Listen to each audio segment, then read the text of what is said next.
Hey guys, in this video I'm going to show you how to use a promo code in the Adidas app. If you find this video helpful, please consider to like this video and subscribe to my channel. In saying that, let's just jump straight into the video. Alright, the best way to do this is open up the Adidas app and sign into your account. Now, once you've signed into account, to add a promo code, simply we need to add a product into our shopping cart. So say if I want to add, say this jumper here, I'm going to click on the jumper.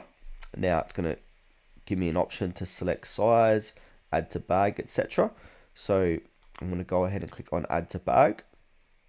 And then from here, I want to go ahead and click on view bag. Now, once we're inside our shopping bag, this is where the magic happens. So if we scroll down, just above the checkout, we've got a promo code option. So click on the promo code, and then we can also check out any current promo codes that they got under here. So I've got 10% off.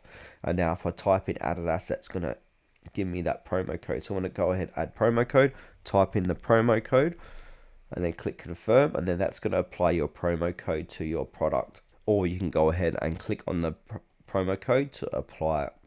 But sometimes promo codes are not applicable to your shopping bag, so you've got to try with a different one. So keep that in mind.